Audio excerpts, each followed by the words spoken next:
Welcome friends. Welcome to my YouTube channel. आज हम बात करेंगे एक इनोवेटिव मटेरियल और इनोवेटिव टेक्नोलॉजी जियो टेक्सटाइल के बारे में। ये जनरली जो टॉपिक है वो सिविल इंजीनियरिंग से ज़्यादा रिलेट करता है। ओके, तो आज हम देखेंगे इसके बारे में डिटेल में। So this is my small introduction. I will skip here. So these are my basic outlines. So firstly, we are talking about what is the geosynthetic, then interesting fact, then importance of subsurface rain in road structure in agriculture, then geotextile used in agriculture and construction, then what are the characteristics, then some scientific laws and concept, then interesting fact, and with the references.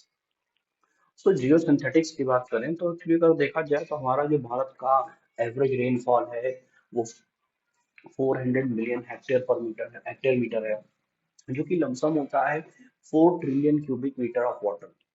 But होता क्या है, वो सारा का सारा water हमारा अगर देखा जाए मोस्ट ऑफ देम रेनफॉल का हमारा फ्लडिंग जो है वो हमारा एक कॉमन फिनोमेना है हमारे सिटीज और एग्रीकल्चर लैंड से। और ये जो हमारा एक्सेस वाटर है ये किसी प्रॉपर ड्रेनेज के बिना प्रॉपर फ्लो हो जाता है। तो ये एक सबसे बड़ा इशू है। ओके, तो इस वाटर को हम लोग इन जनरल अपने हर सिटीज में देखते हैं, जब कभी भी फ्लड आता है तो उन सिटी से और उन वाटर से बिल्डिंग के स्ट्रक्चर्स और ये सब जो है हमारे कुछ ना कुछ जो है उनकी परफॉर्मेंस जो है वो गिरती है, डैमेज होती है कुछ।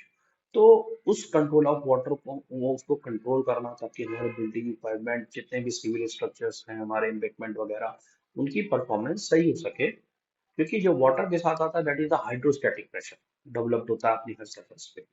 ओके, तो उस चीजों का हम परफॉर्मेंस इंप्रूव कर सकें that's comes under Jio synthetics. Okay, अब अगर हम बात करें इंपॉर्टेंस ऑफ सरफेस सब सरफेस इन ड्रेन इन सब surface drain in road structure की बिल्डिंग के बारे में, तो क्या होता है कि अगर हम फ्लड या फिर हमारा वाटर लॉगिंग देखते हैं तो उसमें सबसे बड़ा इश्यूज क्या होता है, ड्यू टू हाइड्रोस्टैटिक प्रेशर और सो मेनी थिंग्स वाटर की प्रॉपर्टी के कारण।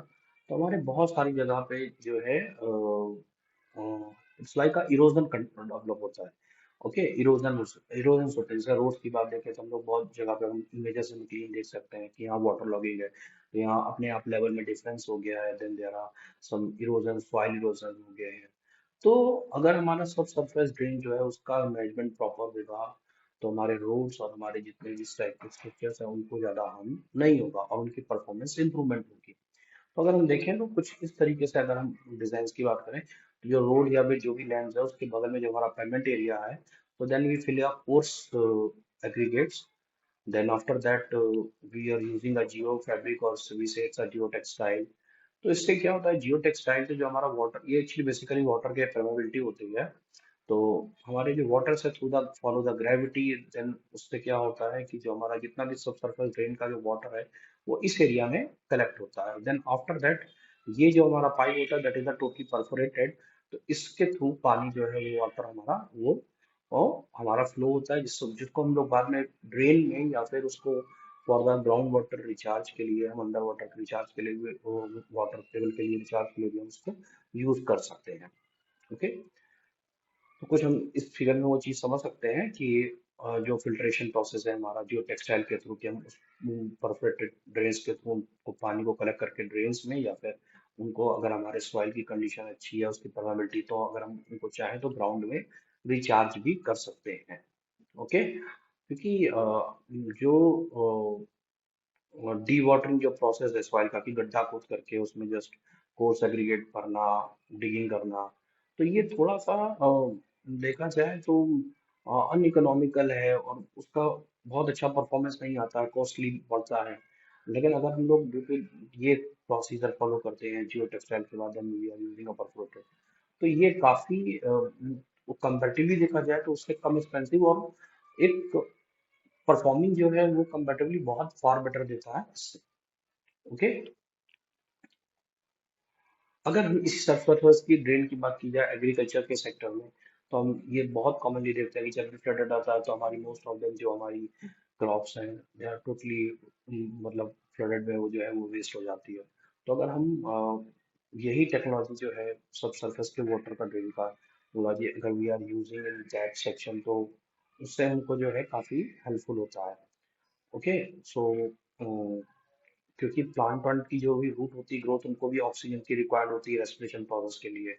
तो ये चीज एक इसमें एक कंट्रोवर्सी भी है कि डिपेंड करता है कि क्रॉप को लेकर के। तो अगर आपका जो excess amount of the water अगर सॉइल में रहेगा तो भी क्रॉप के खराब होने के चांसेस है। तो हमको ये चीज जो है उसके लिए काफी रिसर्च करना पड़ता है कि विच क्रॉप वी रिक्वायर्ड। तो ये एक थोड़ा सा क्रिटिक्स है यहाँ पे।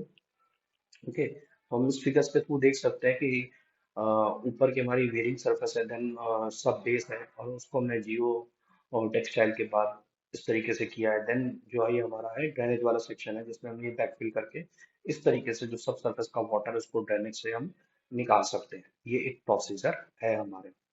ओके, अब geotextile use in agriculture and construction. Okay, तो कैसे होता है ये हम देखते हैं। तो इसको बेसिकली यूज हम सब समझ चुके हैं कि सब सरफेस ड्रेनेज के लिए यूज किया जाता है, अर्थ और कंस्ट्रक्शन वर्क के लिए। ये बेसिकली परमेबल फैब्रिक्स होते हैं, ठीक है।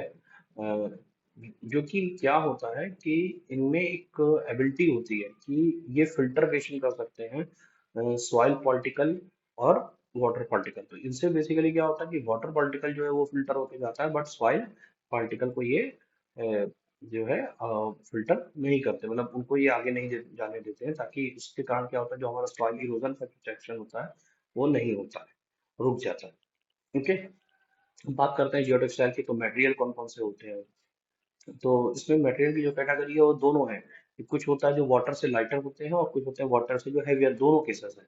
तो हमको किस तरीके का यूज करना है that is depends upon our requirement. जो मेनली मेड किए जाते हैं वो पॉलिस्टर और प्रोपिलीन से किए जाते हैं, जो कि लाइटर होते हैं वाटर के कंपेरिजन में।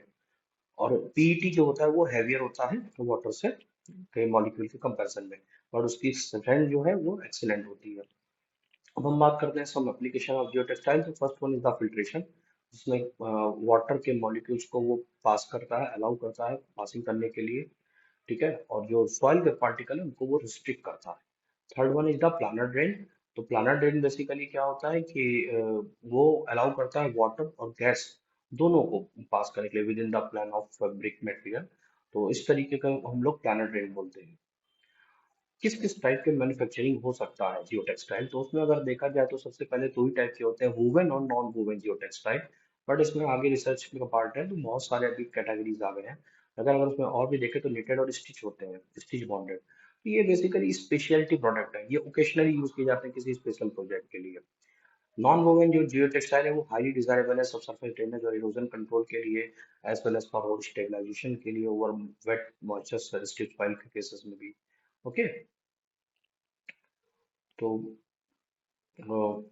ओके, सो इसके अलावा भी बहुत है, मेनली जो जनरली यूज होती है नॉन वुवन और वुवन ही होती है। अब बात करते हैं इनके कुछ कैरेक्टरिस्टिक की। तो जो भी जियो टेक्सटाइल है उनका भी एक कुछ तो कैरेक्टरिस्टिक्स होंगे, जैसे लाइक कि वो किस बेसिस पे परफॉर्म करेंगे। तो उनका जो मेनली एक जनरलिस्टिक्स है कि उनका अपरेंट ओपनिंग साइज कितना है, उनका परमिटिविटी मतलब कितना है कि जिससे वो वाटर का जो मॉलिक्यूल है वो पास हो रहा है। तो लेकिन अब वो जियो टेक्सटाइल खराब हो गई है, तो उसके पीछे क्या रीजन है, उसकी क्या करेक्टरिस्टिक है, वो किस रीजन से डैमेज हो रही है, किस बेसिस पे हमारा सिलेक्शन वीक हुआ, तो वो चीजें मेरे को लिस्टेड है वो हम देखते हैं। तो उसमें जो सबसे फर्स्ट चीज है कि जब जी हम सिलेक्शन ले तो जियो टेक्सटाइल की थिकनेस का एक एनालिसिस करना होता है। Then second, type and weight of construction equipment use. दूसरा क्या होता है कि जब भी हमने जियो टेक्सटाइल यूज कर लिया है तो उसके ऊपर हम किस टाइप का वेट और किस टाइप का कंस्ट्रक्शन इक्विपमेंट यूज करने जा रहे हैं। तो पता चला कि जिस टाइम कंस्ट्रक्शन हो रहा है उसी टाइम पे ही हमारा जो जियो टेक्सटाइल है वो खराब हो गया। तो ये एक सेकंड एनालिसिस है। तीसरा जो है वो हमारा ग्रेन साइज और डिस्ट्रीब्यूशन ऑफ फिल्ड मटेरियल। जब भी हम जियो टेक्सटाइल सीट लगाने के बाद हम ऊपर जो फिलिंग मटेरियल करते हैं तो उनका ग्रेन साइज क्या है, ये एक एनालिसिस होनी चाहिए। Fourth one is the technical property, that is the angularity of filled material. Then the fifth one is the what are the base material for the manufacturing of the geotextile, like in which polymer we use for the manufacturing process. And the last one is the geotextile का manufacturing process क्या है, ये चीज हमको identify करनी होती है। Okay, सो अब हम इससे जुड़े हुए सब साइंटिफिक लॉज और कॉन्सेप्ट जो कि यूज होते हैं। तो सबसे फर्स्ट चीज जो है वो परमेबिलिटी ऑफ वाटर। हम देखते हैं कि उसमें कितने वॉइड्स हैं, क्या पोरोसिटी का स्केल है, ये देखते हैं। दूसरा, अगर जो टेक्सटाइल है उनको स्टोरेज जो है वो अबव 20 डिग्री होना चाहिए, बिकॉज पॉलीमर लो टेम्परेचर पे कमजोर और उनमें थोड़ा सा मैकेनिकल स्ट्रेस डेवलप हो जाता है, जिसके कारण क्रैक और पंचर्स आते हैं। तो ये एक अनदर टर्म्स है। तीसरा, अल्ट्रा वायलेट लाइट के प्रेजेंस में जो है इश्यूज होते हैं, उनके जो बॉन्डिंग्स होते हैं वो टूटते हैं, फॉर्मिंग चेंज होते हैं। तो ये एक हमें चीज को ध्यान रखना पड़ेगा। देन जियो टेक्सटाइल की शेयर एंड स्ट्रेंथ, देन उसका apparent opening size, then puncture strength. Okay, puncture strength का निर्णय ये है कि जब भी हम उसके नीचे कोई कोर्स एग्रीगेट लगाते हैं, तो जब उस पर प्रेशर पड़ता है तो वो उसका जो शार्पनेस एग्रीगेट्स का, तो उसके कारण हमारे उस टेक्सटाइल पे क्या इफेक्ट पड़ रहा है, that strength is called the puncture strength. Then the fourth last one is the burst strength. तो बर्स्ट स्ट्रेंथ जो मेजरिंग करता है हमारे वाटर का प्रेशर का। लाइक एन एग्जांपल, कि शीट एक ऊपर है और उसके ऊपर हमारा रेनफॉल हो रहा है। ओके, तो जो भी हमारा वाटर लॉग्ड है, तो हर एक वाटर का एक प्रेशर होता है ग्रेविटी के कारण। तो अब ये चीज की एनालिसिस देखनी पड़ेगी कि वो कितनी जल्दी उसको वाटर के मॉलिक्यूल को अलाउ कर रहा है और ऊपर कितना वाटर स्टोरेज हो रहा है। तो उसका जो प्रेशर है उस जो टेक्सटाइल पे पड़ना, that property is called the burst strength. Okay, there are few interesting fact about the geotextile. This is my last slide of the presentation. So just इसका फैक्ट इंट्रोड्यूस है। तो अगर हम देखें तो इसका जियोटेक्सटाइल बहुत पुराना टेक्निक है। इसको जो एंशियंट टाइम में इजिप्शियन नील नदी के किनारे अपने सॉइल को इरोजन के लिए स्टेबलाइज करने के लिए यूज करते थे, नॉन ये वूवन रेड मैट्स के थ्रू। तो लेकिन जो फर्स्ट इन्वेंटेड बाय, जिन्होंने पेटेंट किया या जिनके बाद ये चीज प्रैक्टिस में आने लगी, that's by Swiss engineer doctor JP Giroud by 1950, जिन्होंने first non woven fabric polymade से फाइबर से उन्होंने डेवलप किया था। Okay, then main use of geotextile का सबसर्फेस ड्रेनेज के लिए होता है। पास्ट फ्यू डिकेड्स में इसका यूज बहुत तेजी से होने लगा है। हमारे सिविल के सेक्शंस में बहुत ज्यादा यूज होता है।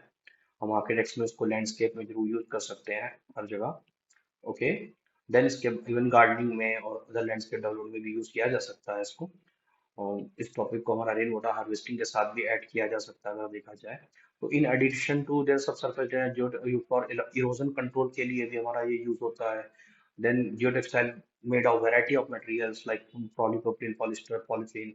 ठीक है, और हर मटेरियल के अपने कुछ ना कुछ एडवांटेज और डिसएडवांटेजेस हैं, डिपेंडिंग हमारे कौन से एप्लीकेशन के लिए हम यूज कर रहे हैं। जियो टेक्सटाइल पर परमेबल मटेरियल है, जो कि वाटर के फ्लो को और वहां से पासिंग करने के लिए अलाउ करता है, प्रिवेंटिंग करता है सॉइल पार्टिकल्स को। ओके, देन इसके बाद ये सम कुछ जियो टेक्सटाइल ऐसी बनाई जाती है जो कि बायोडिग्रेडेबल है, कि किसी केस में वो ब्रेकिंग डाउन हो तो वो ओवर द टाइम जो है वो हमारे नेचुरल मटेरियल के साथ वो कन्वर्ट हो जाए। ओके, तो इसलिए वो बायोडिग्रेडेबल भी बनाई जाती है। Geotextile can be installed quickly and easily, तो इसके लिए हमको कोई बहुत ही हाईली एक्सपीरियंस स्किल पर्सन की रिक्वायरमेंट नहीं होती है। जो मॉडर्न जियो टेक्सटाइल है वो एक न्यू टेक्नोलॉजी है, जहाँ पे वो एक एसेंशियल कंपोनेंट की जैसे रोल प्ले करती है हमारे इंफ्रास्ट्रक्चर प्रोजेक्ट में, जो कि हमारे वो सेफ्टी और हेल्पिंग एफिशिएंसी इन सब चीजों के लिए, बिल्ट एनवायरनमेंट के लिए वो इम्प्रूव करता है परफॉर्मेंस को। Okay, so there are this is these are my references. So I have used for this presentation 1693 IS code, 2015 revision. Currently 2019 revision already आ चुका है. So the title code is the geosynthetics, the geotextile used in subsurface drainage application specification. This is the code name. And then another reference is the lesson number 52, Learning Science by Standard BIS. So you can easily refer these IS code. These are the freely available. Okay, so if you want this presentation, you just please check my caption. I will provide a drive link so you can freely access this presentation. Thank you so much. Please like my videos and subscribe my channel. Thank you.